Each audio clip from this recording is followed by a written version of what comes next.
ਵਾਹਿਗੁਰੂ ਜੀ ਕਾ ਖਾਲਸਾ ਵਾਹਿਗੁਰੂ ਜੀ ਕੀ ਫਤਿਹ। ਸੰਗਤ ਜੀ, ਲਗਾਤਾਰ ਅਸੀਂ ਆਪਣੇ ਚੈਨਲ ਦੇ ਰਾਹੀਂ ਤੁਹਾਡੇ ਅੱਗੇ ਪੰਥ ਨਾਲ ਜੁੜੀ ਹਰ ਛੋਟੀ ਤੋਂ ਛੋਟੀ ਔਰ ਵੱਡੀ ਤੋਂ ਵੱਡੀ ਖਬਰ ਲੈ ਕੇ ਹਾਜ਼ਰ ਹੁੰਦੇ ਆ। ਜਿਵੇਂ ਅਸੀਂ ਦੇਖਦੇ ਹੈਗੇ ਕਿ ਅੱਜ ਕੱਲ੍ਹ ਸੋਸ਼ਲ ਮੀਡੀਆ ਦਾ ਜ਼ਮਾਨਾ ਹੈਗਾ, ਔਰ ਅਗਰ ਅਸੀਂ ਪਿੱਛੇ ਫਿਲਮਾਂ ਦੀ ਗੱਲ ਕਰ ਲਈਏ, ਬਾਲੀਵੁੱਡ ਦੀ ਗੱਲ ਕਰ ਲਈਏ, ਉੱਥੇ ਲਗਾਤਾਰ ਸਾਡੇ ਸਿੱਖ ਕੌਮ ਨੂੰ, ਸਾਡੇ ਸਿੱਖ ਚਿਹਰੇ ਨੂੰ, ਜਾਂ ਕਹਿ ਲਈ ਜਿਹੜੀ ਸਾਡੀ ਸਿੱਖ ਧਰਮ ਦੀ ਵੇਸ਼ਭੂਸ਼ਾ, ਜੋ ਸਾਡਾ ਬਾਣੀ ਬਾਣਾ ਹੈਗਾ, ਸਾਡੀ ਪੱਗ, ਸਾਡੀ ਦਸਤਾਰ ਤੇ ਸਾਡੇ ਕੇਸਾਂ ਨੂੰ ਹਮੇਸ਼ਾ ਫਿਲਮਾਂ ਦੇ ਅੰਦਰ ਜਾਂ ਤੇ ਟਾਰਗੇਟ ਕੀਤਾ ਜਾਂਦਾ ਹੈ ਜਾਂ ਮਜ਼ਾਕੀਆ ਤੌਰ ਦੇ ਉੱਤੇ ਦਿਖਾਇਆ ਜਾਂਦਾ ਹੈ। ਆਪਣੇ ਚੈਨਲ ਦੇ ਰਾਹੀਂ ਅਸੀਂ ਕਈ ਵਾਰ ਇਹਨਾਂ ਮੁੱਦਿਆਂ ਨੂੰ ਚੁੱਕਿਆ ਕਿ ਕਿਸ ਤਰੀਕੇ ਨਾਲ ਸਾਡੇ ਸਿੱਖਾਂ ਦੀ ਕਿਰਦਾਰ ਕੁਸ਼ੀ ਕੀਤੀ ਜਾਂਦੀ ਹੈਗੀ ਹੈ, ਜਿਹਦੀ ਤਾਜ਼ਾ ਮਿਸਾਲ ਸਾਡੇ ਦਿੱਲੀ ਦੇ ਇੱਕ ਵੀਰ ਸਰਦਾਰ ਇਕਬਾਲ ਸਿੰਘ ਨੇ ਸਾਡੇ ਤੱਕ ਪਹੁੰਚ ਕੀਤੀ। ਸੋਸ਼ਲ ਮੀਡੀਆ ਦੇ ਉੱਤੇ ਇੱਕ ਜਿਹੜਾ OTT ਐਪ ਹੈ, ਉਹਦੇ ਇੱਕ ਸੀਰੀਅਲ ਦਾ ਜ਼ਿਕਰ ਕੀਤਾ, ਜਿਹਦੇ ਵਿਚਕਾਰ ਅੰਮ੍ਰਿਤਧਾਰੀ ਗਾਤਰਾ ਪਾਏ ਹੋਏ ਬਦਮਾਸ਼ ਦਿਖਾਏ ਗਏ ਨੇ, ਔਰ ਫਿਲਮ ਦਾ ਜਿਹੜਾ ਉਸ ਕਹਿ ਲਈਏ ਕਿ ਵੈਬ ਸੀਰੀਜ਼ ਦਾ ਜਿਹੜਾ ਹੀਰੋ ਹੈਗਾ, ਉਹਦੀ ਐਨੀਮੇਸ਼ਨ ਫਿਲਮ ਬਣਾ ਕੇ ਉਹਨੂੰ ਸਿਗਰਟ ਪੀਂਦੇ ਦਿਖਾਇਆ, ਕ੍ਰਿਮੀਨਲ ਚਿਹਰਾ ਦਿਖਾਇਆ। ਹਾਲਾਂਕਿ ਉਹ ਵੀ ਆਪਾਂ ਆਬਜੈਕਸ਼ਨ ਕਰ ਸਕਦੇ ਹੈਗੇ ਆ ਕਿ ਇਹਨਾਂ ਨੂੰ ਹੁਣ ਗੁੰਡਿਆਂ ਦੇ ਵਿਚਕਾਰ ਸਾਡੇ ਪੱਗ ਵਾਲੇ ਕਿਉਂ ਦਿਖਦੇ ਨੇ ਔਰ ਗਾਤਰੇ ਕਿਰਪਾਨ ਕਿਉਂ ਦਿਖਾਏ ਜਾਂਦੇ ਨੇ।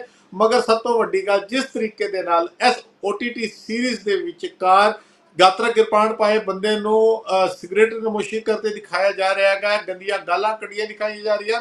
ਔਰ ਉਸ ਤੋਂ ਵੀ ਵੱਡੀ ਗੱਲ ਕਹੀਏ ਕਿ ਉਸ ਸੀਰੀਜ਼ ਦੇ ਅੰਦਰ ਜਿਹੜੀਆਂ ਔਰਤਾਂ ਨੇ, ਉਹਨਾਂ ਦੇ ਮੂੰਹੋਂ ਅਸ਼ਲੀਲ ਗੱਲਾਂ ਕਢਵਾਈਆਂ ਜਾ ਰਹੀਆਂ ਨੇ। ਇੱਥੇ ਅਸੀਂ ਚੇਤੇ ਕਰਾ ਦਈਏ, ਅੱਜ ਤੋਂ ਕੁਝ ਸਮਾਂ ਪਹਿਲੇ ਹੀ ਇੱਕ ਪੰਜਾਬੀ ਫਿਲਮ ਦੇ ਅੰਦਰ ਵੀ, ਉਹ ਵੀ OTT ਸੀਰੀਜ਼ ਸੀ, ਜਿਹਦੇ ਵਿਚਕਾਰ ਉਸ ਕੁੜੀ ਦਾ, ਪੁਲਿਸ ਵਾਲੀ ਦਾ ਨਾਮ ਗੁਰਬਾਣੀ ਕੌਰ ਸੀ, ਔਰ ਉਹਦੇ ਮੂੰਹੋਂ ਵੀ ਗਲਤ ਗੱਲਾਂ ਕਢਵਾਈਆਂ ਜਾਂਦੀਆਂ ਸਨ। ਲਗਾਤਾਰ ਸਾਡੇ ਵੈਰੀਆਂ ਵੱਲੋਂ ਸਾਡੀ ਸਿੱਖੀ ਦਾ ਕਿਰਦਾਰ ਕੁਸ਼ੀ ਕੀਤੀ ਜਾ ਰਹੀ ਹੈਗੀ ਹੈ। ਸਾਡੇ ਲੀਡਰ, ਸਾਡੇ ਜਥੇਦਾਰ ਸਾਹਿਬਾਨ न जाने ਇਹ ਮਸਲਿਆਂ ਤੇ ਕਿਉਂ ਨਹੀਂ ਬੋਲਦੇ। ਮਗਰ ਇਸ ਸਾਰੇ ਮਸਲੇ ਦੀ ਆਵਾਜ਼ ਨੂੰ ਚੁੱਕਣ ਲਈ ਸਰਦਾਰ ਇਕਬਾਲ ਸਿੰਘ ਜਿਨ੍ਹਾਂ ਨੇ ਸੋਸ਼ਲ ਮੀਡੀਆ ਦੇ ਇਸ ਸਾਰੇ ਮਸਲੇ ਨੂੰ ਚੁੱਕਿਆ ਹੈਗਾ, ਔਰ ਸ਼ਾਇਦ ਅਸੀਂ ਉਹਨਾਂ ਨਾਲ ਗੱਲ ਕਰਾਂਗੇ ਵੀ ਉਹ ਇਸ ਗੱਲ ਨੂੰ ਕੋਰਟ ਵਿੱਚ ਵੀ ਲੈ ਕੇ ਜਾ ਰਹੇ ਨੇ। ਤੇ ਸਾਡੇ ਨਾਲ ਸਰਦਾਰ ਇਕਬਾਲ ਸਿੰਘ ਦਿੱਲੀ ਤੋਂ ਜੁੜ ਚੁੱਕੇ ਨੇ। ਗੱਲ ਦੀ ਸ਼ੁਰੂਆਤ ਫਤਿਹ ਦੀ ਸਾਂਝ ਤੋਂ ਕਰਨੇ ਆ। ਇਕਬਾਲ ਸਿੰਘ ਜੀ, ਵਾਹਿਗੁਰੂ ਜੀ ਕਾ ਖਾਲਸਾ ਵਾਹਿਗੁਰੂ ਜੀ ਕੀ ਫਤਿਹ ਜੀ। ਜੀ ਵਾਹਿਗੁਰੂ ਜੀ ਕਾ ਖਾਲਸਾ ਵਾਹਿਗੁਰੂ ਜੀ ਕੀ ਫਤਿਹ ਵੀਰ ਜੀ। ਇਕਬਾਲ ਸਿੰਘ ਜੀ, ਜਿਹੜਾ ਤੁਸੀਂ ਸਾਡੇ ਨਾਲ ਅੱਜ ਸਾਰੀ ਡਿਟੇਲ ਸਾਂਝੀ ਕੀਤੀ ਹੈਗੀ ਹੈ, ਇਹ ਕਿਹੜਾ OTT ਐਪ ਹੈ, ਕਿਹੜੀ ਵੈਬ ਸੀਰੀਜ਼ ਹੈ, ਕੀ ਸਾਰਾ ਮਸਲਾ ਹੈਗਾ? ਹਾਂਜੀ, ਇਹ ਮੈਂ ਅਧਿਕਤਰ ਸੋਸ਼ਲ ਮੀਡੀਆ ਰਾਹੀਂ ਜਦੋਂ ਆਪਾਂ ਚੈੱਕ ਕਰਦੇ ਹਾਂ ਤੇ ਉਹਦੇ ਵਿੱਚ ਕੁੱਕੂ ਡਰਾਮਾ ਕਰਕੇ ਹੁੰਦਾ, ਸ਼ਾਰਟ ਸਟੋਰੀਜ਼ ਹੁੰਦੀਆਂ ਨੇ, ਵੈਬ ਸੀਰੀਜ਼ ਹੁੰਦੀਆਂ ਨੇ ਇਹਦੇ ਵਿੱਚ, ਔਰ ਕਈ ਸਟੋਰੀਆਂ ਇਹਨਾਂ ਦੀਆਂ ਜਿਹੜੀਆਂ ਮੋਟੀਵੇਟ ਵੀ ਹੁੰਦੀਆਂ ਨੇ। ਮਗਰ ਅੱਜ ਸਵੇਰੇ ਜਦੋਂ ਇੱਕ ਮੈਂ ਦੇਖਿਆ ਕਿ ਨਵੀਂ ਇਹਨਾਂ ਨੇ ਸਟੋਰੀ ਲਾਂਚ ਕੀਤੀ, ਜਿਹਦੇ ਵਿੱਚ ਉਹਨਾਂ ਦਾ ਨਾਮ ਸੀਗਾ, ਉਸ ਡਰਾਮੇ ਦਾ ਨਾਮ ਸੀਗਾ ਲਿਟਲ ਚੈਸ ਗੋਡ ਕਰਕੇ, ਔਰ ਉਹਦੇ ਵਿੱਚ ਜਿੰਨੇ ਵੀ ਕਰੈਕਟਰ ਸੀਗੇ ਉਹ ਸਾਰੇ ਸਿੱਖ ਕਰੈਕਟਰ ਉਹਨਾਂ ਨੇ ਯੂਜ਼ ਕੀਤੇ ਆ।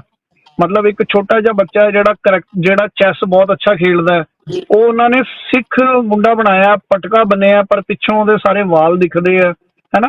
ਮਤਲਬ ਪਹਿਲੀ ਗੱਲ ਤਾਂ ਮੈਂ ਇਸ ਗੱਲ ਨੂੰ ਲੈ ਕੇ ਹੈਰਾਨ ਹੋਇਆ ਕਿ ਇੰਨੀ ਵੱਡੀ ਦਿੱਲੀ ਹੈ, ਜਾਂ ਇੰਨਾ ਵੱਡਾ ਦੱਸਿਆ ਜਾਂਦਾ ਹੈ ਕਿ ਕੁੱਕੂ FM ਹੈ, ਜਿਹੜਾ ਕੁੱਕੂ ਡਰਾਮਾ ਜਿਹੜਾ ਚੱਲਦਾ, ਇਹਨਾਂ ਦਾ ਹੈੱਡ ਆਫਿਸ ਬੰਬੇ ਦੇ ਵਿੱਚ ਹੈ। ਇਹਨਾਂ ਨੂੰ ਪੂਰੀ ਦਿੱਲੀ ਦੇ ਵਿੱਚ ਜਾਂ ਪੂਰੀ ਮੈਂ ਸਟੇਟਾਂ ਦੱਸਾਂ ਜਿੰਨੀਆਂ ਵੀ ਨੇ, ਇਹਨਾਂ ਨੂੰ ਕੋਈ ਸਿੱਖ ਐਕਟਰ ਨਹੀਂ ਮਿਲਿਆ, ਛੋਟਾ ਬੱਚਾ ਜਿਹੜਾ ਪ੍ਰੋਪਰ ਤਰੀਕੇ ਨਾਲ ਸਾਬਤ ਸੂਰਤ ਹੋਵੇ, ਸਿੱਖ ਪਰਿਵਾਰ ਦਾ ਹੋਵੇ। ਤੇ ਇੱਕ ਉਹਨਾਂ ਨੇ ਇੱਕ ਉਸ ਬੱਚੇ ਨੂੰ ਪਿੱਛੋਂ ਸਾਰਾ ਦਿਖਾਇਆ ਕਿ ਵੀ ਉਹ ਹੈਗਾ ਸਹਿਜਧਾਰੀ ਪਰਿਵਾਰ ਤੋਂ ਹੈ, ਮੋਨੇ ਘਰ ਤੋਂ ਹੈ, ਮਤਲਬ ਉਹਦੇ ਕੇਸ ਨਹੀਂ ਹੈਗੇ, ਪਰ ਉਹਨੂੰ ਪਟਕਾ ਬੰਨਿਆ ਔਰ ਉਹਦੇ ਕੰਨਾਂ ਦੇ ਵਿੱਚ ਵਾਲੀਆਂ ਪਾਈਆਂ ਹੋਈਆਂ ਬੱਚੇ ਦੇ। ਸੈਕਿੰਡ ਕਰੈਕਟਰ ਆਂਦਾ ਹੈ ਜਿਹੜਾ ਇਹਦੇ ਵਿੱਚ ਵਿਲੀਅਨ ਦਾ ਰੋਲ ਕਰ ਰਿਹਾ, ਦਿਨੇਸ਼ ਓਬਰਾਏ ਦੇ ਨਾਮ ਤੋਂ ਉਹ ਕਰੈਕਟਰ ਹੈ। ਔਰ ਜਦੋਂ ਉਹਦਾ ਇੰਟਰੋਡਕਸ਼ਨ ਦਿੱਤਾ ਜਾਂਦਾ ਹੈ ਤੇ ਉਹ ਇਹ ਦਰਸਾਇਆ ਜਾ ਰਿਹਾ ਹੈ ਕਿ ਉਹ ਬਹੁਤ ਹੀ ਜ਼ਿਆਦਾ ਮੌਨਸਟਰ ਕਿਸਮ ਦਾ ਹੈ, ਔਰ ਬਹੁਤ ਹੈਵਾਨ ਹੈ, ਭਯੰਕਰ ਆਦਮੀ ਹੈ।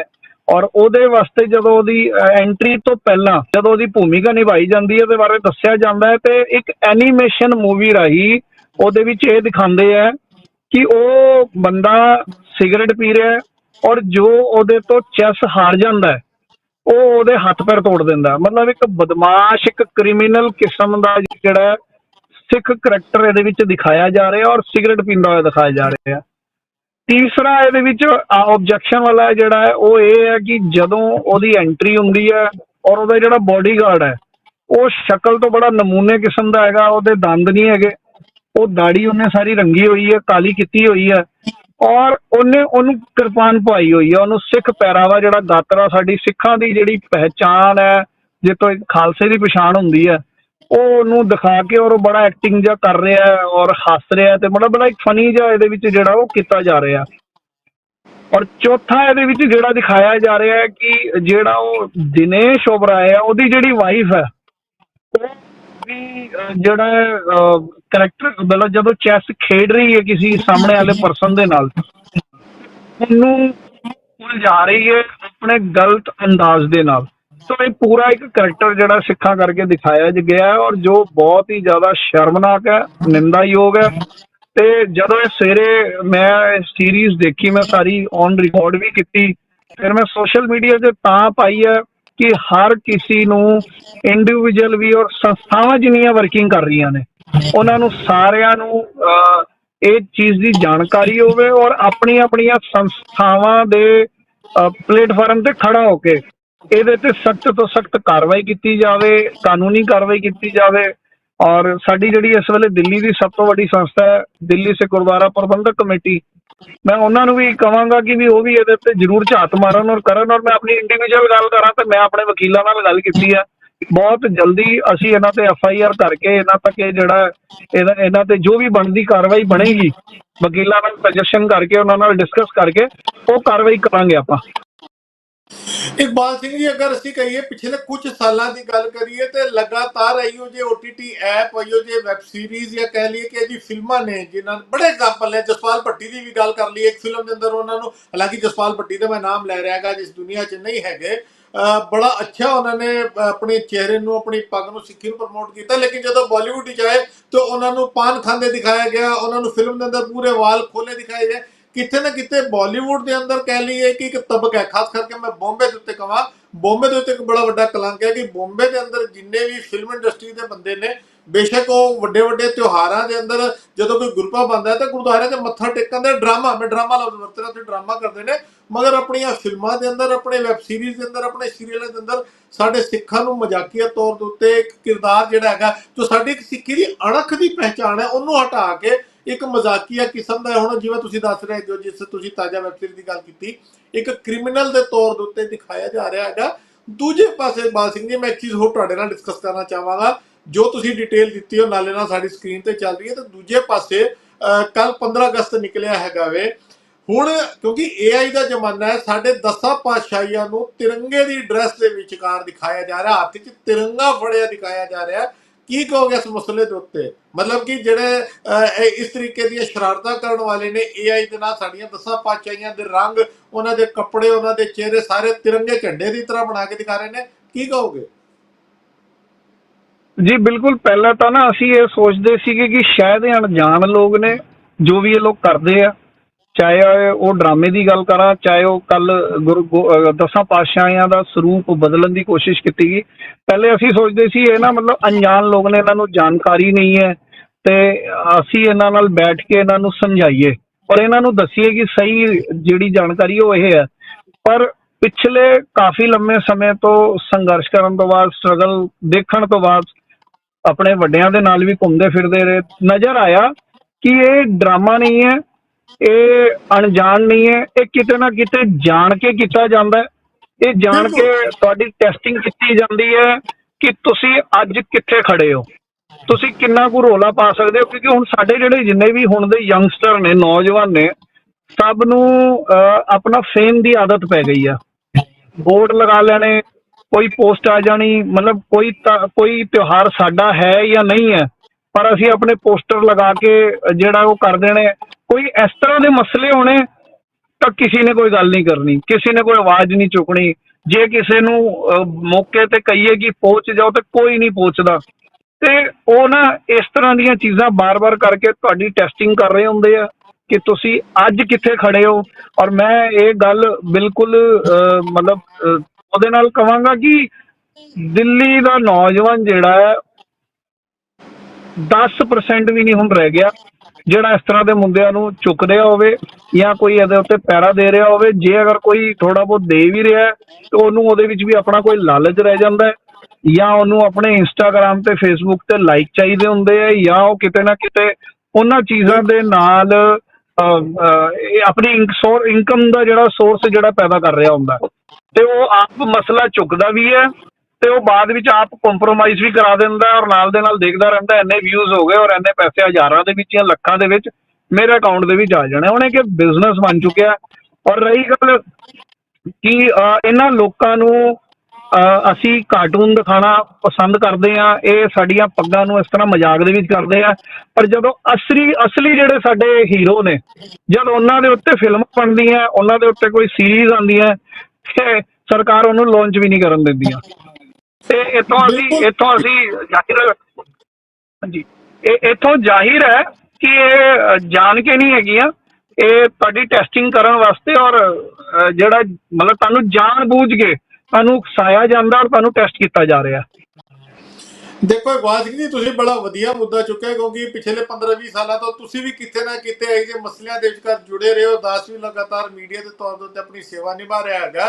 ਹਕੀਕਤ ਦੇ ਜੇਕਰ ਅਸੀਂ ਆਪਣੇ ਗੱਲ ਨੂੰ ਨਿਚੋੜ ਦੇ ਉੱਤੇ ਲੈ ਕੇ ਆਈਏ, ਤੇ ਸਾਡੇ ਵੈਰੀਆਂ ਨੇ ਪਿਛਲੇ 40-50 ਸਾਲਾਂ, ਮੈਂ 84 ਤੋਂ ਹਮੇਸ਼ਾ ਕੋਟ ਕਰਦਾ ਹੈਗਾ ਕਿ 1984 ਤੋਂ ਬਾਅਦ ਦਰਬਾਰ ਸਾਹਿਬ ਦੇ ਉੱਤੇ, ਸ਼੍ਰੀ ਅਕਾਲ ਤਖਤ ਸਾਹਿਬ ਦੇ ਉੱਤੇ ਹਮਲੇ ਤੋਂ ਬਾਅਦ ਸਾਡੇ ਸਿੱਖਾਂ ਦੀ ਖਾਲੀ ਨਸਲ ਕੁਸ਼ੀ ਨਹੀਂ ਕੀਤੀ ਗਈ, ਸਾਡੀ ਕਿਰਦਾਰ ਕੁਸ਼ੀ ਦੀ ਵੀ ਸ਼ੁਰੂਆਤ ਕਰ ਦਿੱਤੀ ਗਈ। ਸਿੱਖਾਂ ਦੇ ਕੋਲ ਸਿਰਫ ਦੋ ਚੀਜ਼ਾਂ ਸਨ, ਬਾਣੀ ਤੇ ਬਾਣਾ। ਬਾਣੀ ਨੂੰ ਦਸਮ ਗ੍ਰੰਥ ਔਰ ਦੂਸਰੇ ਕੱਚੀ ਬਾਣੀਆਂ ਦੇ ਨਾਲ ਜੋੜ ਕੇ ਸਾਡੀ ਗੁਰਬਾਣੀ ਦੇ ਅੰਦਰ ਕੱਚੇ ਸ਼ਬਦ ਕਹਿ ਲਈਏ ਕਿ ਉਹ ਪਹਿਲੇ ਉਹਨੂੰ ਟਾਰਗੇਟ ਕੀਤਾ ਗਿਆ, ਤੇ ਹੁਣ ਸਾਡੇ ਬਾਣੇ ਨੂੰ, ਨਿਹੰਗ ਬਾਣੇ ਨੂੰ, ਜਿਹੜਾ ਸਾਡੇ ਗੁਰੂ ਸਾਹਿਬ ਦਾ ਬਖਸ਼ਿਆ ਨੀਲਾ ਬਾਣਾ ਸੀ, ਹੁਣ ਉਹਨੂੰ ਟਾਰਗੇਟ ਕੀਤਾ ਜਾ ਰਿਹਾ। ਜਿਵੇਂ ਤੁਸੀਂ ਵੀ ਜ਼ਿਕਰ ਕੀਤਾ ਕਿ ਅੱਜ ਕੱਲ੍ਹ ਮਾਫੀ ਮੰਗਾਉਣ ਦਾ, ਅੱਜ ਕੱਲ੍ਹ ਨੀਲੇ ਚੋਲੇ ਪਾ ਕੇ ਤੇ ਆਪਣਾ ਬਿਜ਼ਨਸ ਚਮਕਾ ਕੇ, ਆਪਣੇ YouTube ਚੈਨਲ ਚਲਾ ਕੇ ਮਾਫੀਆ ਦੇਣ ਦਾ ਹਕੀਕਤ ਵਿੱਚ ਇਹ ਜਿਹੜਾ ਧੰਦਾ ਚੱਲ ਪਿਆ ਹੈਗਾ, ਮੈਂ ਧੰਦਾ ਲਫ਼ਜ਼ ਵਰਤਾਂਗਾ, ਇਹ ਸਾਡੀ ਕੌਮ ਦੇ ਲਈ ਬੜਾ ਵੱਡਾ ਨੁਕਸਾਨਦੇਹ ਹੈ। ਬਾਣੀ ਤੋਂ ਬਾਅਦ ਸਾਡਾ ਬਾਣਾ ਹੁਣ ਟਾਰਗੇਟ ਕੀਤਾ ਜਾ ਰਿਹਾ ਹੈਗਾ। ਤੇ ਇਕਬਾਲ ਸਿੰਘ ਜੀ, ਅਗਰ ਅਸੀਂ ਗੱਲ ਕਰਦੇ ਹਾਂ ਜੇ ਮਸਲੇ ਦੇ ਉੱਤੇ, ਮਾਫ ਕਰਨਾ, ਸਾਡੀਆਂ, ਮੈਂ ਇੱਕ ਨਹੀਂ ਸਾਰੀ ਜਥੇਬੰਦੀਆਂ ਦੀ ਗੱਲ ਕਰਨੇ ਆ, ਜਥੇਬੰਦੀਆਂ ਚੁੱਪ ਕਿਉਂ ਨੇ? ਸਾਡੇ ਜਥੇਦਾਰ ਇਸ ਵੇਲੇ ਸਿਆਸੀ ਦਬਾਵਾਂ 'ਚ ਨੇ, ਉਹ ਇੱਕ ਖਾਸ ਪਾਰਟੀ ਨਾਲ ਜੁੜੇ ਹੋਣ ਕਰਕੇ ਫੈਸਲਾ ਨਹੀਂ ਲੈ ਪਾਉਂਦੇ। ਸਾਡੀਆਂ ਕਮੇਟੀਆਂ ਕਿਸੇ ਨਾ ਕਿਸੇ ਧਿਰ ਦੇ ਨਾਲ, ਕਿਸੇ ਨਾ ਕਿਸੇ ਪੋਲੀਟੀਕਲ ਪਾਰਟੀ ਦੇ ਨਾਲ ਜੁੜੀਆਂ ਹੋਈਆਂ ਨੇ। ਉਹ ਸਾਡੇ ਸੋ ਕਾਲਡ ਆਪੋਜੀਸ਼ਨ ਦੇ ਲੀਡਰ, ਉਹਨਾਂ ਨੂੰ ਵੀ ਕੁਰਸੀ ਦੀ ਜ਼ਰੂਰਤ ਹੈਗੀ ਹੈ। ਨੌਜਵਾਨਾਂ ਦੇ ਉੱਤੇ ਅੱਜ ਦੀ ਡੇਟ ਵਿੱਚ ਇੰਨਾ ਬੁਰਾ ਹਾਲ ਹੈ, ਜੋ ਤੁਸੀਂ ਦੱਸ ਰਹੇ ਹੋ ਕਿ 10% ਰਹਿ ਗਏ ਨੇ। ਜਿਹੜੇ 90% ਨੇ, ਜਿਹੜੇ 10% ਨੇ, ਉਹ ਵੀ ਕਿਤੇ ਨਾ ਕਿਤੇ ਅੰਡਰ ਪ੍ਰੈਸ਼ਰ ਨੇ, ਜਾਂ ਤਾਂ ਉਹਨਾਂ ਦੀਆਂ ਫਾਈਲਾਂ ਬਣ ਜਾਂਦੀਆਂ ਨੇ, ਜਾਂ ਏਜੰਸੀਆਂ ਦਾ ਦਬਾਅ ਪੈ ਜਾਂਦਾ ਹੈਗਾ, ਜਾਂ ਉਹਨਾਂ ਦੇ ਘਰ ਪੁਲਿਸ ਦੀ ਰੇਡ ਪੈ ਜਾਂਦੀ ਹੈ, ਜਾਂ ਪੁਲਿਸ ਵੱਲੋਂ ਇੱਕ ਪ੍ਰੈਸ਼ਰ ਬਣ ਜਾਂਦਾ ਹੈਗਾ ਕਿ ਤੁਸੀਂ ਇਸ ਮਸਲੇ 'ਚ ਫਲਾਣੇ ਪ੍ਰੋਟੈਸਟ 'ਚ ਗਏ ਸੀ। ਤੇ ਸਿੱਖ ਕੌਮ ਨੌਜਵਾਨੀ ਦੀ ਅਗਰ ਗੱਲ ਕਰੀਏ, ਇਕਬਾਲ ਸਿੰਘ ਜੀ, ਤੁਹਾਡੇ ਹਿਸਾਬ ਨਾਲ ਕੀ ਬਣੇਗਾ ਅਗਰ ਸਾਡੀ ਕੌਮ ਆਵਾਜ਼ ਹੀ ਨਹੀਂ ਚੁੱਕੇਗੀ? ਕਿ ਲੰਗਰ ਲਗਾਉਣ ਲਈ ਜੋ ਸਾਡੇ ਵੈਰੀ ਚਾਹੁੰਦੇ ਨੇ ਕਿ ਕੜਛੀ ਤੇ ਕੀ ਕਹਿੰਦੇ ਨੇ ਪਤੀਲਾ ਚੁੱਕਿਆ ਤੁਸੀਂ ਹਰ ਜਗ੍ਹਾ ਪਹੁੰਚ ਜਾਓ, ਫਿਰ ਤਾਂ ਤੁਸੀਂ ਦੇਸ਼ ਭਗਤ ਸਿੱਖ ਹੈਗੇ ਹੋ, ਨਹੀਂ ਤਾਂ ਫਿਰ ਤੁਹਾਡੀ ਕਿਰਦਾਰ ਕੁਸ਼ੀ ਵੀ ਹੋਏਗੀ ਤੇ ਤੁਹਾਡੀ ਨਸਲ ਕੁਸ਼ੀ ਵੀ ਹੋਏਗੀ। ਤੁਸੀਂ ਕੀ ਕਹੋਗੇ? ਜੀ ਅਸੀਂ ਨਾ, ਸਾਨੂੰ ਆਦਤ ਪੈ ਗਈ ਹੈ ਲਗਜ਼ਰੀ ਦੀ, ਸਾਨੂੰ ਆਦਤ ਪੈ ਗਈ ਹੈ ਵੱਡੇ ਵੱਡੇ ਸੈਲੀਬ੍ਰਿਟੀਆਂ ਦੇ ਨਾਲ ਉੱਠਣਾ ਬੈਠਣਾ ਔਰ ਉਹਨਾਂ ਦੇ ਨਾਲ ਪੋਸਟਾਂ ਪਵਾਉਣ ਦੀ। ਗਰਾਊਂਡ ਤੇ ਅਸੀਂ ਲੋਕ ਕੰਮ ਨਹੀਂ ਕਰ ਰਹੇ, ਠੀਕ ਹੈ। ਪਰ ਮੈਂ ਇਸ ਗੱਲ ਨੂੰ ਵੀ ਮਾੜਾ ਨਹੀਂ ਆਖਦਾ ਕਿ ਕੋਈ ਅਗਰ ਕਿਤੇ ਜਾ ਕੇ ਲੰਗਰ ਲਗਾ ਰਿਹਾ ਹੈ, ਤੇ ਚਲੋ ਗੁਰੂ ਨਾਨਕ ਸਾਹਿਬ ਦਾ ਜਿਹੜਾ ਸ਼ੁਰੂ ਤੋਂ ਲੰਗਰ ਦਾ ਰਿਹਾ, ਭੁੱਖਿਆਂ ਨੂੰ ਰਜਾਣਾ, ਲੋੜਵੰਦ ਨੂੰ ਕਰਾਉਣਾ, ਉਹ ਸਾਰੀਆਂ ਗੱਲਾਂ ਠੀਕ ਨੇ। ਪਰ ਮੈਂ ਇਹਨਾਂ ਨੂੰ ਇਹ ਵੀ ਜਾਣਕਾਰੀ ਦੇ ਦੇਵਾਂ ਕਿ ਜਦੋਂ ਤੁਹਾਡੇ ਤੇ ਦੁਬਾਰਾ ਹਮਲਾ ਹੋਇਆ ਨਾ, ਤੁਸੀਂ ਜਿੰਨੇ ਮਰਜ਼ੀ ਲੋਕਾਂ ਨੂੰ ਲੰਗਰ ਛਕਾ ਲਓ, ਬਖਸ਼ੇ ਤੁਸੀਂ ਵੀ ਨਹੀਂ ਜਾਓਗੇ, ਕੋਈ ਨਹੀਂ ਬਖਸ਼ਿਆ ਜਾਏਗਾ। ਸੋ ਇਸ ਕਰਕੇ ਸੇਵਾ ਕਰਨੀ ਹੈ। ਸਾਡੇ ਆਪਣੇ ਬਹੁਤ ਸਿੱਖ ਪਰਿਵਾਰ ਨੇ ਵੀਰ ਜੀ, ਮੈਂ ਜਿਨ੍ਹਾਂ ਨੂੰ ਦੇਖਦਾ, ਵਿਚਾਰੇ ਸਵੇਰੇ ਘਰੋਂ ਨਿਕਲਦੇ ਨੇ, ਰਾਤ ਤੱਕ ਮਿਹਨਤ ਕਰਦੇ ਆ, ਮਗਰ ਫਿਰ ਵੀ ਕਿਤੇ ਨਾ ਕਿਤੇ ਉਹਨਾਂ ਨੂੰ ਇਹ ਟੈਨਸ਼ਨ ਰਹਿੰਦੀ ਹੈ ਕਿ ਕੱਲ ਸਵੇਰੇ ਕੀ ਬਣਾਵਾਂਗੇ ਤੇ ਕੀ ਖਾ ਕੇ ਨਿਕਲਾਂਗੇ। ਤੇ ਲੰਗਰ ਲਾਣੇ ਮਾੜੇ ਨਹੀਂ ਆ, ਪਰ ਮੈਂ ਇਹ ਚਾਹੁੰਦਾ ਕਿ ਜੇ ਤੁਸੀਂ ਉੱਥੇ ਲੱਖਾਂ ਰੁਪਏ ਦਾ ਲੰਗਰ ਲਾ ਕੇ ਆਏ ਹੋ ਤੇ ਹਜ਼ਾਰਾਂ ਦਾ ਲਗਾਓ, ਪਰ ਬਾਕੀ ਜਿਹੜਾ 1000 ਬਚਣ ਦਾ ਆਪਣੇ ਸਿੱਖ ਪਰਿਵਾਰਾਂ ਨੂੰ ਦੇਖੋ। ਸਾਡੇ ਇਸ ਵੇਲੇ ਗ੍ਰੰਥੀ ਸਿੰਘ ਵਿਚਾਰੇ ਜਿਹੜੇ ਆ ਉਹ ਖੁਬਰੇ ਆ, ਉਹਨਾਂ ਨੂੰ ਫੈਸਿਲਿਟੀਆਂ ਨਹੀਂ ਆ। ਮਤਲਬ ਮੈਨੂੰ ਇੱਕ ਗੱਲ ਦੱਸੋ ਕਿ ਅਗਰ ਮੈਂ ਜਸਵਿੰਦਰ ਵੀਰ ਜੀ ਤੁਹਾਨੂੰ ਇਹ ਕਹਾਂ ਕਿ ਤੁਸੀਂ ਕਿਤੇ ਨੌਕਰੀ ਕਰਨੀ ਹੈ, ਕਿ ਤੁਹਾਡਾ ਮਨ ਮੰਨ ਜਾਏਗਾ 5000 8000 ਜਾਂ 10000 ਰੁਪਏ ਦੀ ਨੌਕਰੀ ਕਰ ਲਓਗੇ, ਜਿਹਦੇ ਵਿੱਚ ਤੁਹਾਡੀ ਵਾਈਫ ਵੀ ਹੋਏਗੀ, ਘੱਟੋ ਘੱਟ 2 ਬੱਚੇ ਵੀ ਹੋਣਗੇ, ਔਰ ਜੇ ਨਾਲ ਇੱਕ ਅੱਧਾ ਘਰ ਦਾ ਕੋਈ ਬਜ਼ੁਰਗ ਨਾਲ ਹੋ ਗਿਆ ਤੇ ਤੁਹਾਨੂੰ 8000 ਰੁਪਏ ਸੈਲਰੀ ਤੇ ਰੱਖਿਆ ਜਾਏਗਾ, ਔਰ ਜਿਹੜਾ ਮਰਜ਼ੀ ਪ੍ਰਧਾਨ ਪ੍ਰਬੰਧਕ ਜਿਹੜਾ ਘਰੋਂ ਲੜ ਕੇ ਆਇਆ ਹੋਏਗਾ ਉਹ ਤੁਹਾਡੀ ਲਾਭਾ ਵੀ ਕਰ ਦੇਗਾ, ਔਰ ਤੁਹਾਨੂੰ ਦੇਵਾਂਗੇ ਸਿਰਫ 8000 ਰੁਪਏ। ਮਤਲਬ ਅਗਰ ਯਾਰ ਸਾਂਭਣਾ ਹੈ ਪਹਿਲੇ ਆਪਣੇ ਪਰਿਵਾਰਾਂ ਦੇ ਲੋਕਾਂ ਨੂੰ ਸਾਂਭ ਲਓ। ਤੇ ਬਸ ਇਹੀ ਗੱਲ ਮੈਂ ਕਹਿਣਾ ਚਾਹਾਂਗਾ, ਮੈਂ ਕਿਸੇ ਦੇ ਕਿੰਤੂ ਪਰੰਤੂ ਨਹੀਂ ਕਰਦਾ, ਪਰ ਇਸ ਵੇਲੇ ਬਹੁਤ ਲੋੜ ਹੈ ਸਾਂਭਣ ਦੀ। ਪਹਿਲਾਂ ਆਪਣੇ ਨੂੰ ਸਾਂਭ ਲਓ, ਫਿਰ ਤੁਸੀਂ ਬਾਹਰ ਵਾਲਿਆਂ ਨੂੰ ਜ਼ਰੂਰ ਸਾਂਭਿਓ, ਕੋਈ ਮਨਾ ਨਹੀਂ ਹੈ। ਪਰ ਜੇ ਤੁਹਾਡੇ ਆਪਣੇ ਘਰ ਦੇ ਰਾਤੀ ਭੁੱਖੇ ਹੋ ਕੇ ਸੌਂਦੇ ਨੇ, ਜਾਂ ਉਹਨਾਂ ਨੂੰ ਇਸ ਗੱਲ ਦੀ ਟੈਨਸ਼ਨ ਰਹਿੰਦੀ ਹੈ ਕਿ ਮੈਂ ਸਵੇਰੇ ਉੱਠ ਕੇ ਕੀ ਬਣਾਵਾਂਗਾ, ਬੱਚਿਆਂ ਦੀ ਫੀਸਾਂ ਭਰਨ 'ਚ ਉਹਨਾਂ ਨੂੰ ਦਿੱਕਤ ਹੈ, ਆਪਣੇ ਬਜ਼ੁਰਗਾਂ ਨੂੰ ਦਵਾਈਆਂ ਦੇਣ ਦੇ ਵਾਸਤੇ ਉਹਨਾਂ ਕੋਲ ਪੈਸਾ ਨਹੀਂ ਹੈ, ਔਰ ਤੁਸੀਂ ਬਾਹਰ ਜਾ ਕੇ ਬਹੁਤ ਅੱਛੇ ਅੱਛੇ ਲੰਗਰ ਲਾ ਰਹੇ ਹੋ, ਤਾਂ ਮੈਂ ਨਹੀਂ ਸਮਝਦਾ ਕਿ ਗੁਰੂ ਨਾਨਕ ਖੁਸ਼ ਹੋ ਰਹੇ ਹੋਣਗੇ। ਤੇ ਹਰ ਚੀਜ਼ ਤੇ ਪੈਰਾ ਦੇਣਾ ਬਹੁਤ ਜ਼ਰੂਰੀ ਹੈ। ਬਾਕੀ ਜਿਨ੍ਹਾਂ ਦੇ ਹੱਥ ਜੋ ਸੇਵਾ ਲਿਖੀ ਹੈ, ਵਾਹਿਗੁਰੂ ਜਾਣਦੇ ਨੇ ਕਿੰਨੀ ਕੁ ਸੇਵਾ ਕਿਸ ਭਾਵਨਾ ਨਾਲ ਚੱਲ ਰਹੇ ਹੋ। ਤੇ ਜੇ ਤਾਂ ਸਿਰਫ ਲਾਈਕ ਔਰ ਵਾਸਤੇ ਕਰ ਰਹੇ ਹੋ ਤਾਂ ਵੀ ਗੁਰੂ ਨਾਨਕ ਦੇ ਘਰ ਜਵਾਬ ਦੇਣਾ ਪੈਣਾ, ਤੇ ਜੇ ਸੱਚੀ ਸੇਵਾ ਕਰ ਰਹੇ ਹੋ ਤਾਂ ਵੀ ਕੋਈ ਚੱਕਰ ਨਹੀਂ ਹੈ। ਬਿਲਕੁਲ ਇਕਬਾਲ ਸਿੰਘ ਜੀ, ਜਿਹੜੀ ਵੀ ਅਸੀਂ ਤੁਹਾਡੇ ਨਾਲ ਅੱਜ ਵਿਚਾਰਾ ਕੀਤੀਆਂ ਨਾ, ਹਕੀਕਤ ਜਿਹੜੇ ਵਿਊਵਰਸ ਸਾਡੇ ਚੈਨਲ ਦੇ ਰਾਹੀਂ ਤੁਹਾਨੂੰ ਦੇਖ ਰਹੇ ਨੇ, ਸੁਣ ਰਹੇ ਨੇ, ਉਹ ਸਾਡੀ ਇਸ ਗੱਲ ਤੋਂ ਸਹਿਮਤ ਹੋਣਗੇ ਕਿ ਅੱਜ ਸਾਡੀ ਕੌਮ ਦੇ ਅੰਦਰ ਇੱਕ ਮੈਟਰਲਾਈਜ਼ ਵਰਲਡ, ਜਿਹਨੂੰ ਅਸੀਂ ਕਹਿੰਦੇ ਹੈਗੇ ਕਿ ਇੱਕ ਲਗਜ਼ਰੀ ਲਾਈਫ ਔਰ ਸੋਸ਼ਲ ਮੀਡੀਆ ਤੇ ਮੋਨੋਟਾਈਜ਼ਿੰਗ ਦੀ ਕਮਾਈ ਖਾਣ ਲਈ ਫੇਸਬੁੱਕ ਲਾਈਕ, ਯੂਟਿਊਬ, ਇੰਸਟਾਗ੍ਰਾਮ ਦੇ ਉੱਤੇ, ਸੋਸ਼ਲ ਮੀਡੀਆ ਦੇ ਉੱਤੇ ਲਾਈਕ ਦਾ ਜਿਹੜਾ ਚਸਕਾ ਪੈ ਗਿਆ, ਕਿਤੇ ਨਾ ਕਿਤੇ ਸਾਡੀ ਕੌਮ ਨੂੰ ਨੁਕਸਾਨ ਹੀ ਦੇ ਰਿਹਾ ਹੈਗਾ। ਮੁਬਾਰਕ ਹੈ ਲੰਗਰ ਲਾਣਾ, ਮੁਬਾਰਕ ਹੈ ਸੋਸ਼ਲ ਮੀਡੀਆ ਦੇ ਉੱਤੇ ਐਕਟਿਵ ਹੋਣਾ, ਮਗਰ ਕੀ ਅਸੀਂ ਉਸ ਚੀਜ਼ ਦੇ ਨਾਲ ਕੌਮ ਦਾ ਫਾਇਦਾ ਕਰ ਰਹੇ ਹਾਂ ਜਾਂ ਨੁਕਸਾਨ ਕਰ ਰਹੇ ਹਾਂ, ਇਹ ਬੜਾ ਵੱਡਾ ਸਵਾਲ ਹੈ। ਬਹੁਤ ਜਲਦ, ਜਿਵੇਂ ਸਰਦਾਰ ਇਕਬਾਲ ਸਿੰਘ ਜੀ ਨੇ ਜ਼ਿਕਰ ਕੀਤਾ, ਸਾਡੇ ਨਾਲ ਲਾਈਵ ਜੁੜੇ ਹੋਏ ਨੇ ਕਿ ਇਸ ਵੈਬ ਸੀਰੀਜ਼ ਦੇ ਖਿਲਾਫ ਉਹ ਕਾਨੂੰਨੀ ਕਾਰਵਾਈ ਕਰਨ ਜਾ ਰਹੇ ਨੇ, ਤੇ ਜਿਸ ਵੇਲੇ ਇਹਨਾਂ ਦੇ ਵੱਲੋਂ ਕਾਨੂੰਨੀ ਕਾਰਵਾਈ ਕੀਤੀ ਜਾਏਗੀ ਤੇ ਆਪਾਂ ਇਹਨਾਂ ਨਾਲ ਦੁਬਾਰਾ ਇਸ ਮਸਲੇ ਦੀ ਅਪਡੇਟ ਲੈ ਕੇ ਜੁੜਾਂਗੇ। ਤੇ ਇਕਬਾਲ ਸਿੰਘ ਜੀ, ਤੁਹਾਡਾ ਬਹੁਤ ਬਹੁਤ ਧੰਨਵਾਦ ਆਪਣਾ ਕੀਮਤੀ ਸਮਾਂ ਦੇ ਕੇ, ਕਿਉਂਕਿ ਤੁਸੀਂ ਇਸ ਵੇਲੇ ਗੱਡੀ ਸਾਈਡ ਤੇ ਰੋਕ ਕੇ ਆਪਣੀ ਕਿਰਤ ਕਰਦੇ ਹੋਏ ਸਾਡੇ ਨਾਲ ਗੱਲ ਕਰ ਰਹੇ ਹੈਗੇ ਹੋ। ਇਹ ਕਿਰਤ ਵੀ ਬਹੁਤ ਜ਼ਰੂਰੀ ਹੈ, ਗੁਰੂ ਸਾਹਿਬ ਦਾ ਹੁਕਮ ਹੈਗਾ, ਹੱਕ ਹਲਾਲ ਦੀ ਕਮਾਈ ਖਾਣਾ ਬਹੁਤ ਅੱਜ ਦੀ ਡੇਟ ਮੈਂ ਕਹਾਂਗਾ ਬੜਾ ਔਖਾ ਹੈ, ਕਿਉਂਕਿ ਅਸੂਲਨ ਜਿਹੜੀ ਫਿਰ ਅਸੀਂ ਵਿਚਾਰ ਸਾਡੇ ਫਿਰ ਘੁੰਮ ਕੇ ਉੱਥੇ ਹੀ ਪਹੁੰਚ ਜਾਂਦੇ ਨੇ। ਸਾਡੇ ਸੋਸ਼ਲ ਮੀਡੀਆ ਦੀ ਕਮਾਈ ਨੇ ਲੋਕਾਂ ਦੀ, ਸਾਡੇ ਯੂਥ ਦੀ ਨਾ ਸੋਚ ਨੂੰ ਕਿਤੇ ਨਾ ਕਿਤੇ ਬੜਾ ਕੁੰਦ ਕਰ ਦਿੱਤਾ ਹੈਗਾ, ਜਿਹੜੀ ਪੰਥਕ ਧਿਰਾਂ ਤੋਂ ਹਟ ਕੇ, ਪੰਥਕ ਸੋਚ ਤੋਂ ਹਟ ਕੇ ਕਿਤੇ ਨਾ ਕਿਤੇ ਅਸੀਂ ਮੈਟਰਲਾਈਜ਼ ਵਰਲਡ ਤੱਕ ਰਹਿ ਗਈ ਹੈ। ਤੇ ਠੀਕ ਹੈ ਇਕਬਾਲ ਸਿੰਘ ਜੀ, ਅਗਲੀ ਅਪਡੇਟ ਜਿਹੜੀ ਹੋਵੇ ਤੁਸੀਂ ਸਾਨੂੰ ਸਾਂਝੀ ਕਰਨਾ, ਤੇ ਹੋਰ ਪੰਥਕ ਮਸਲਿਆਂ ਦੇ ਉੱਤੇ ਅਸੀਂ ਤੁਹਾਡੀ ਰਾਏ ਲਵਾਂਗੇ। ਲੈਣੇ ਤੁਹਾਡੇ ਸਾਰਿਆਂ ਤੋਂ ਇਜਾਜ਼ਤ। ਇਕਬਾਲ ਸਿੰਘ ਜੀ, ਵਾਹਿਗੁਰੂ ਜੀ ਕਾ ਖਾਲਸਾ ਤੇ ਵਾਹਿਗੁਰੂ ਜੀ ਕੀ ਫਤਿਹ। ਖਾਲਸਾ ਵਾਹਿਗੁਰੂ ਜੀ ਕੀ ਫਤਿਹ। ਸੰਗਤ ਜੀ, ਅਸੀਂ ਸਰਦਾਰ ਇਕਬਾਲ ਸਿੰਘ ਅਨਹਦ ਜੋ ਦਿੱਲੀ ਤੋਂ ਸਾਡੇ ਨਾਲ ਜੁੜੇ ਹੋਏ ਸੀ, ਇਹਨਾਂ ਦੇ ਰਾਹੀਂ ਅਸੀਂ ਤੁਹਾਡੇ ਤੱਕ ਇਸ ਗੱਲ ਨੂੰ ਪਹੁੰਚਾਇਆ ਹੈ ਕਿ ਕਿਸ ਤਰੀਕੇ ਦੇ ਨਾਲ OTT ਐਪ ਔਰ ਸੋਸ਼ਲ ਮੀਡੀਆ ਦੇ ਰਾਹੀਂ ਸਾਡੇ ਸਿੱਖਾਂ ਦੀ ਕਿਰਦਾਰਕੁਸ਼ੀ ਕੀਤੀ ਜਾ ਰਹੀ ਹੈ। ਚਾਹੇ ਫਿਲਮਾਂ ਦੀ ਗੱਲ ਕਰ ਲਈਏ, ਵੈਬ ਸੀਰੀਜ਼ ਦੀ ਗੱਲ ਕਰ ਲਈਏ, ਸਾਡੇ ਸਿੱਖਾਂ ਨੂੰ, ਬਾਣੀ ਦੇ ਬਾਣੇ ਨੂੰ, ਗਾਤਰੇ ਕਿਰਪਾਨ ਨੂੰ ਕਿਵੇਂ ਟਾਰਗੇਟ ਕਰਕੇ ਮਖੌਲ ਬਣਾਇਆ ਜਾ ਰਿਹਾ ਹੈਗਾ। ਸਾਡੀ ਕੋਸ਼ਿਸ਼ ਸੀ ਆਪਣੇ ਚੈਨਲ ਦੇ ਰਾਹੀਂ ਅਸੀਂ ਹਰ ਪੰਥਕ ਨਾਲ ਜੁੜੀ ਹੋਈ ਹਰ ਖਬਰ ਨੂੰ ਤੁਹਾਡੇ ਤੱਕ ਪਹੁੰਚਾਈਏ। ਆਉਣ ਵਾਲੇ ਸਮੇਂ 'ਚ ਇਸ ਮਸਲੇ ਦੀ ਅਪਡੇਟ ਤੇ ਹੋਰ ਮਸਲਿਆਂ ਨੂੰ ਲੈ ਕੇ ਤੁਹਾਡੇ ਸਾਰਿਆਂ ਦੇ ਨਾਲ ਹਾਜ਼ਰ ਹੋਵਾਂਗੇ। ਲੈਣੇ ਤੁਹਾਡੇ ਸਾਰਿਆਂ ਤੋਂ ਇਜਾਜ਼ਤ। ਵਾਹਿਗੁਰੂ ਜੀ ਕਾ ਖਾਲਸਾ ਤੇ ਵਾਹਿਗੁਰੂ ਜੀ ਕੀ ਫਤਿਹ।